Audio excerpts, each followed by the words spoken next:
Bismillahirrahmanirrahim.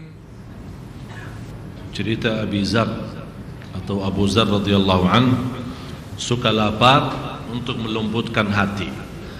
Bapak Ibu, ada 4 hal melembut hati, membantu khusyuk, dan juga 4 hal yang mengganggu kekhusyukan kita dan mengkeraskan hati kita. Yang pertama yang melembutkan hati kita, sedikit berbicara. Artinya lebih banyak diam daripada berbicara.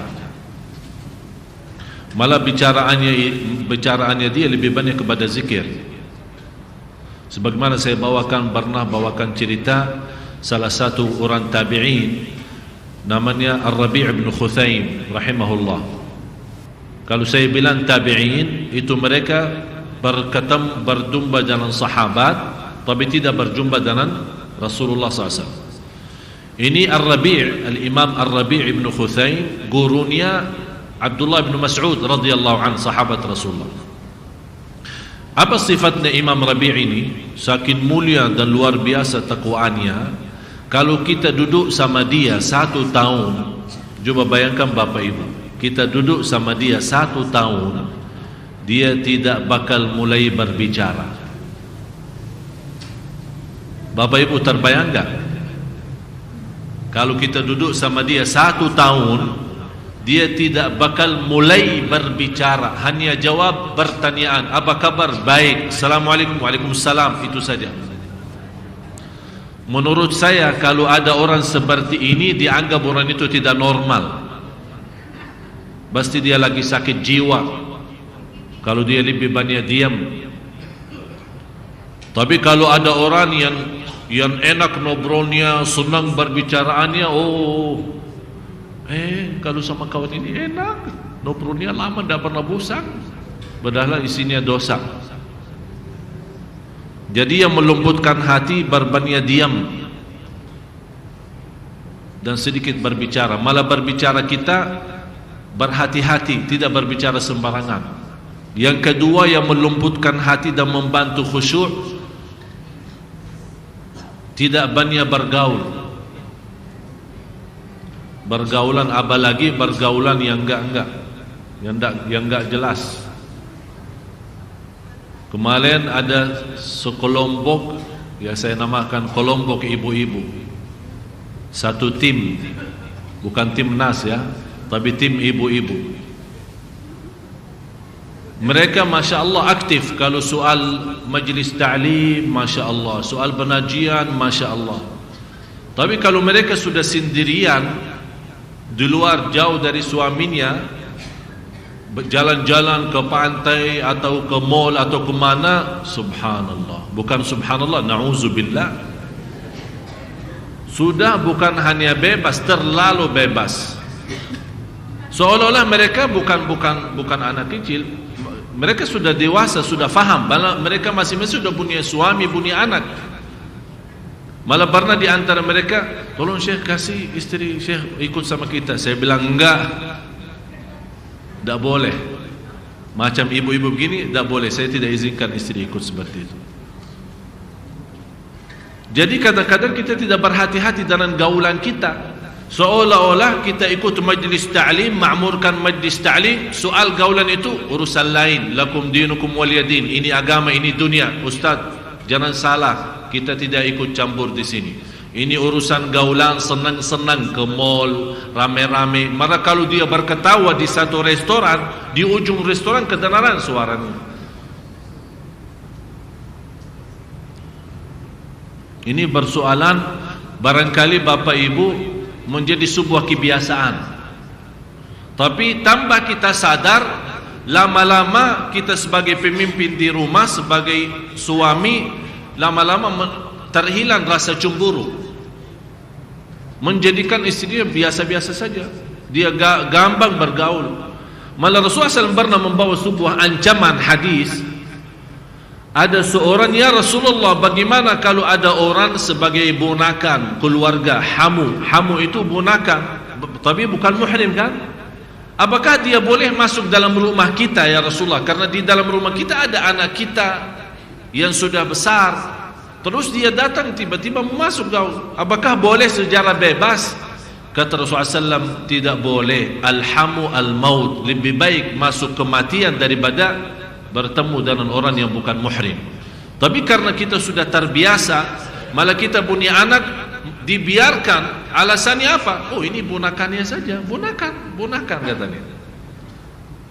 Dia gaul bebas, pergi makan sama-sama di restoran sama-sama, malah dijemput antar kemana-mana secara bebas. Dan hal ini yang membuat kita lama-lama tambah sadar susah mengontrol anak kita sendiri. Jadi yang membantu khusyuk dan melembutkan kalbu kita adalah sedikit bergaul. Apalagi bergaul sama orang yang tidak menambah iman kita, malah justru merusak iman kita. Seperti orang begitu kita keluar dari majlis ta'lim, ayo kita jalan. Maaf, saya baru habis pengajian, saya tidak mau ke tempat maksiat. Aduh lah, sudahlah, sebentar aja dong. Astagfirullah. Jadi seolah-olah kemaksiatan itu menjadi sebuah kebiasaan. Akhirnya kita tidak bisa membedakan mana maksiat, mana tidak. Dan ingatlah, keberatan taat, kadang-kadang kalau bertaat kan ada sedikit keberatan kan, agak lemas, tapi kalau kita bermujahadah diri, maksa diri untuk bertaat, kecapian dan keberatan dalam taat itu sebentar, begitu kita dalam proses taat hilang, tapi tetap pahalanya disimpan, diberikan oleh Allah. Tapi lezatnya maksiat, saat kita bermaksiat juga, begitu kita bermaksiat, kehilangan rasa lezat dan syahwat. Malah begitu kita selesai dosa dan maksiat, merasa diri sudah kecil. Begitu selesai maksiat dan dosa. Tapi walaupun kehilangan lezat maksiat kita, tapi dosanya masih tersimpan, masih dicatat oleh Allah. Berhati-hati. Jadi yang pertama membantu khusyuk dan melembutkan hati kita adalah berbanyak diam. Yang kedua adalah sedikit bergaul, atau bergaul sama orang saleh yang kita rasa orang saleh ini akan menambah iman saya, akan menambah ilmu. Yang ketiga, sedikit tidur, apalagi malam hari. Dan sebaik-baik, kata Rasulullah, sebaik-baik salat adalah salat Nabi Daud. Sebaik-baik salat adalah salat Nabi Daud. Bagaimana salat Nabi Daud? Habis Isya dia tidur separuh malam. Misal kalau malam hari 8 jam kurang lebih, ya kita hitungkan 8 jam, dia tidur 4 jam. Kemudian bangun salat malam 2 jam. Kemudian tidur lagi 2 jam yang tersisa. Begitu cara salat Nabi Daud. Dan sebaik-baik puasa Nabi Daud, Bapak Ibu sudah ngerti puasa Nabi Daud. Misal puasa Sabtu, hari Minggu tidak, puasa hari Senin dan seterusnya. Jadi sedikit tidur, yang terakhir adalah sedikit makan. Bapak Ibu kadang-kadang saking enak, saya aja salah kadang-kadang, apalagi kalau saat kita enak makan, ya. Apalagi ibu-ibu yang suka kirimkan ke saya makanan Padang, dan mereka tahu kesukaan saya, dan itu ujian dari Allah. Jadi mohon maaf sekali lagi, jangan kirimin makan lagi, ya. Jadi kadang-kadang saking enak makan, benar Bapak Ibu, saya terus makan sampai sudah nafas tidak mampu bernafas lagi. Saking enaknya. Kalau memang saya punya 2 perut, boleh saya isi dua-duanya. Saking enaknya makan. Tapi subhanallah, tanpa kita sadar, tidur kita saja sudah berat. Malah kadang-kadang kita mau berzikir sebelum tidur sudah malas. Sudah terasa malasnya luar biasa. Oleh karena itu, untuk yang membantu khusyuk dan melembutkan kalbu kita adalah sedikit makan. Malah Rasulullah SAW bersabda di hadis yang sahih, makanan sedikit untuk cukup untuk kita bisa lanjut sehari-hari kita. Kalau memang terpaksa mau makan enak, sepertiga makan, sepertiga minum, sepertiga buat nafas. Jangan makan sambil sesak nafas. Ya, harus ada sebagian untuk nafas kita, bisa berjalan, bisa beribadah. Terus yang membuat kita punya hati agak keras, berbanyak bicara, berbanyak tidur, berbanyak makan, dan berbanyak bergaul. Dan sudah saya berikan latihan Bapak Ibu. Saya minta kemarin, dah tahu sudah dilaksanakan belum? Saya minta coba setiap mau tidur, coba usahakan duduk sendirian, kesepian, berzikir sambil bertafakkur. Ini sangat bermanfaat, bukan hanya untuk ibadah kita dan iman kita, malah untuk kesehatan kita. Jadi Abu Dzar suka lapar karena melembut hati, wa suka sakit liyakhiffa dhanbi, karena kesakitan, kesabaran atas kesakitan menghapus dosa. Kenapa dia suka sakit? Agar dihapus oleh Allah dosanya. Kemudian suka mati. Kenapa wahai Abu Dzar? Rasul ditanya, kenapa kamu suka mati? Kata beliau, aku suka mati karena aku ingin jumpa dengan Allah. Aku ingin jumpa dengan Allah. Sekarang pertanyaan saya, dengan ayat ini, setiap jiwa bernyawa akan merasakan mati. Kira-kira kalau kita terpilih untuk mati, apakah sanggup? Ini sekarang Abu Dzar berkata, aku suka mati karena aku ingin jumpa dengan Allah. Sekarang pertanyaan saya, apakah kita ingin jumpa dengan Allah atau malu jumpa dengan Allah? Hah? Ingin, betul. Berarti siap.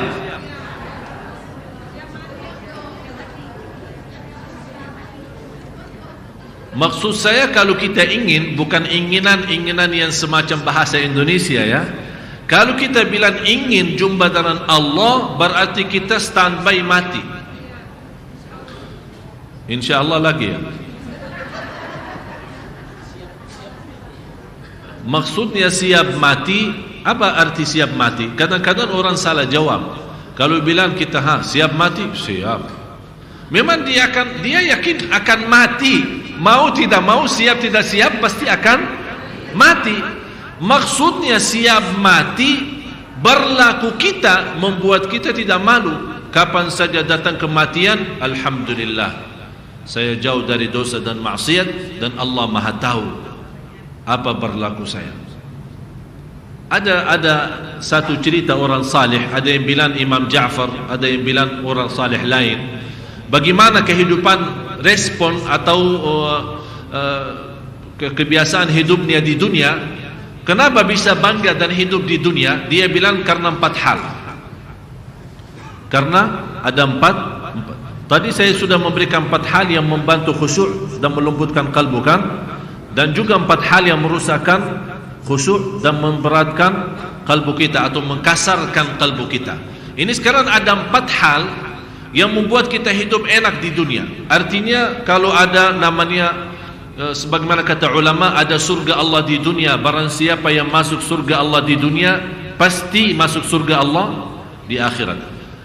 Hal yang pertama, aku yakin usaha saya tidak bisa dibuat oleh orang lain.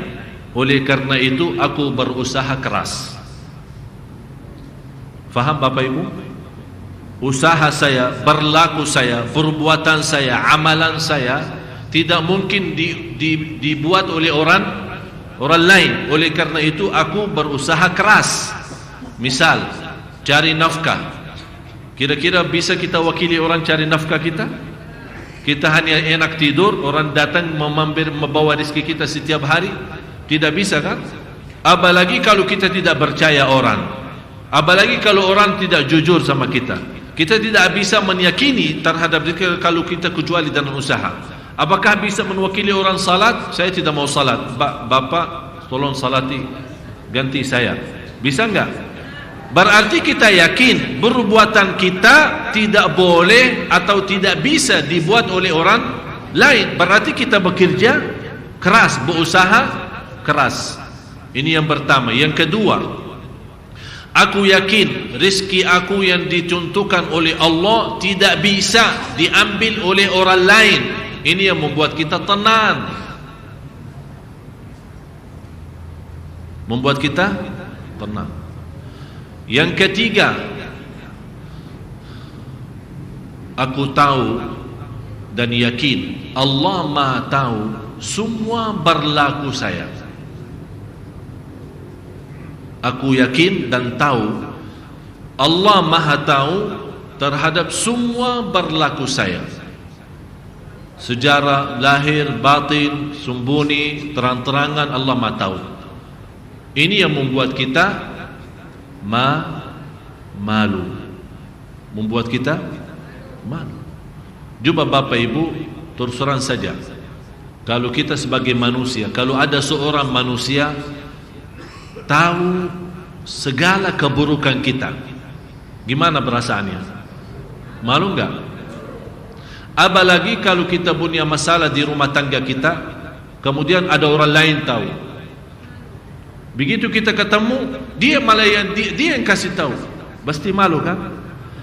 Ini sama manusia aja sudah malu, apalagi sama Allah. Tak mungkin manusia bisa tahu terang-terangannya, jelas-jelasannya, tapi yang diam-diam, sembunyi-sembunyi bisikan kalbu kita yang ada dalam fikiran kita, hal-hal waktu kita kecil, waktu kita di sini, waktu kita di kampung, waktu kita di rumah, waktu di luar rumah, Allah segala sesuatu Allah Maha tahu.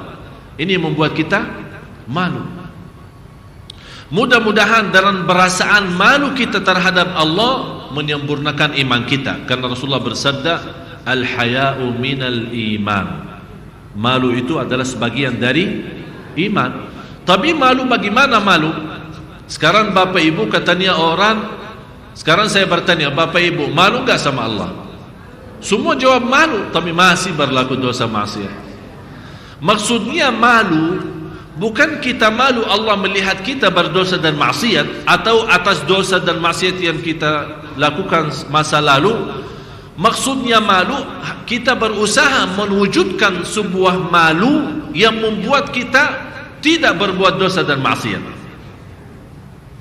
Sepertinya contoh, apakah ada orang berani naik mimbar atau duduk di kursi ini dan mulai ceramah menceritakan aibnya dan dosanya sejak kecil sampai sekarang? Enggak kan? Siapa yang berani? Malu kan? Berarti kita malu ditahu sama orang, berarti kita berusaha tutupi. Ini malu yang saya harap diwujudkan di hadapan Allah. Kalau memang kita punya sebuah keburukan, kita segera bertaubat dan kita berusaha menutupi diri agar tidak berbuat dosa dan maksiat lagi. Inilah namanya malu yang betul-betul membawa kita sempurna iman. Terus yang keempat, aku yakin akan mati dan aku selalu bersiap diri.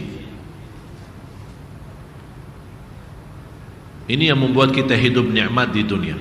Saya ulang lagi. Yang pertama apa? Usaha perbuatan saya tidak mungkin dibuat oleh orang lain. Oleh karena itu saya bekerja keras, soal dunia maupun soal akhirat.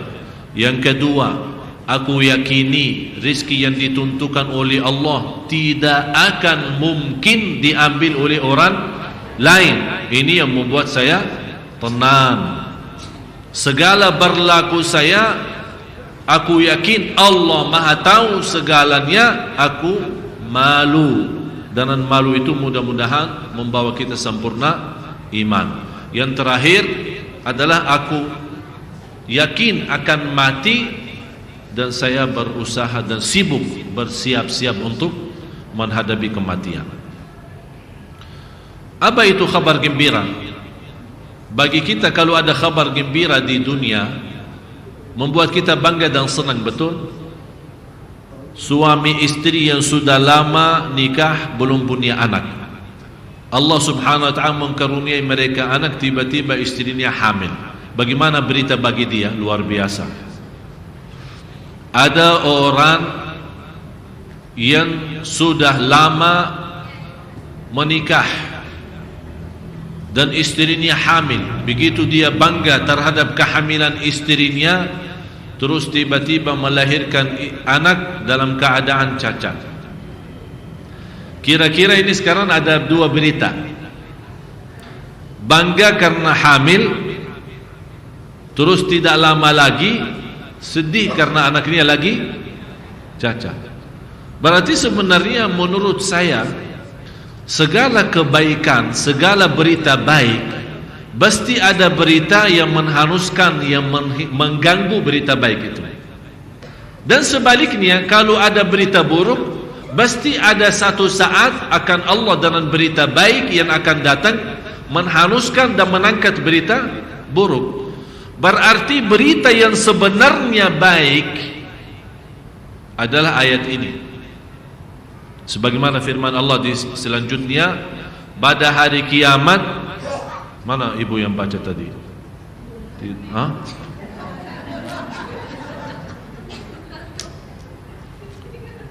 Ini tanda banyak qiyamul lail, masya Allah.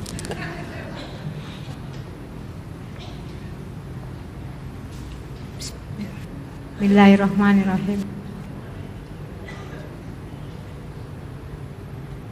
Tiap-tiap yang berjiwa akan merasakan mati, dan sesungguhnya pada hari kiamat sajalah disempurnakan pahalamu. Stop sini. Pada hari kiamat akan disempurnakan pahalamu. Sesuai dengan ayat ini, saya harap Bapak Ibu di ayat surah 21 ayat 47.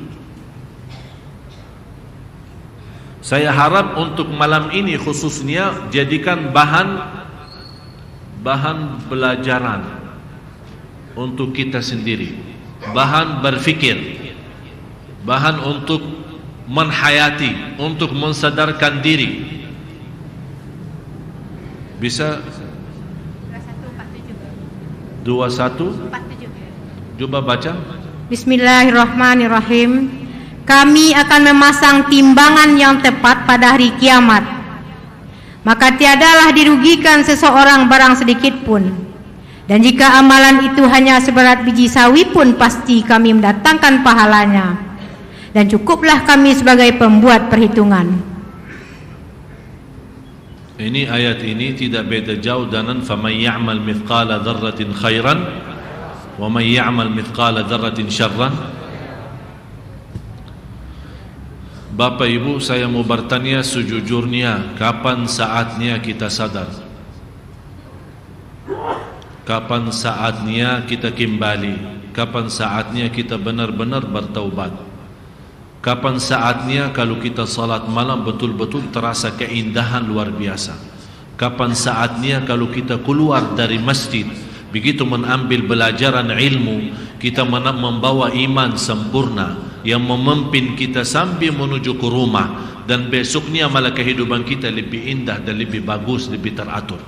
Kapan saatnya kita betul-betul memiliki rumah tangga sakinah mawaddah rahmah? Kapan saatnya kita memiliki keturunan anak salih salihah? Kapan saatnya kita menghabiskan banyak waktu untuk membaca kitabullah? Kapan saatnya kita siang hari walaupun di musim panas kita berusaha berpuasa? Kapan saatnya walaupun kita capek malam hari kita mengutamakan salat malam dan bercurhat, bermunajat kepada Allah Subhanahu wa taala, tumpahkan segala persoalan permasalahan kita walaupun orang lain mencaci maki kita. Kapan saatnya kita betul-betul ingat segala sesuatu yang kita miliki adalah milik Allah. Harta kita, rizki kita, semuanya titipan Allah Subhanahu wa taala. Kapan kira-kira Bapak Ibu? Ini semua ayat-ayat Al-Quran. Salah satunya juga di sini, sebagaimana Allah Subhanahu wa taala berfirman, kabar gembira yang sebenarnya, faman zuhziha 'anil nari wa udkhilal jannata faqad faz. Tolong Ibu lanjut ayat itu yang tadi 185.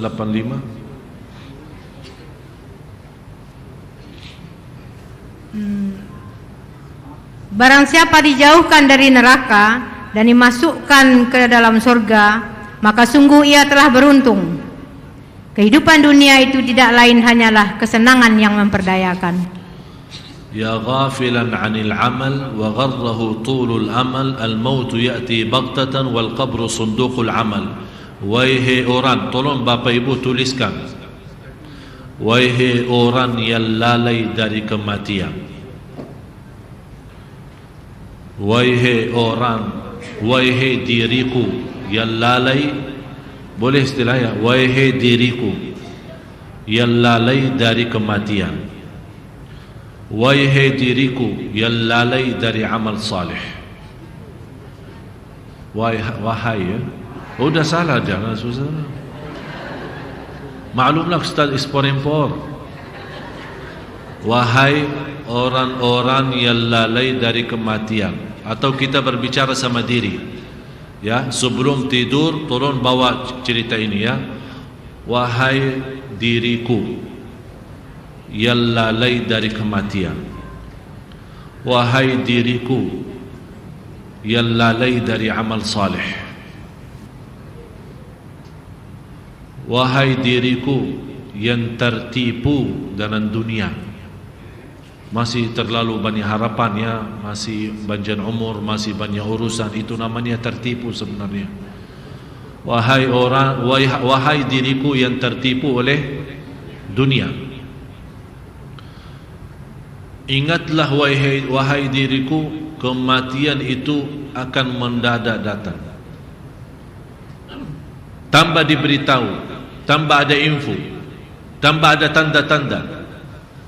Jadi kita ingatkan diri, wahai diriku, kematian akan datang tiba-tiba, mendadak.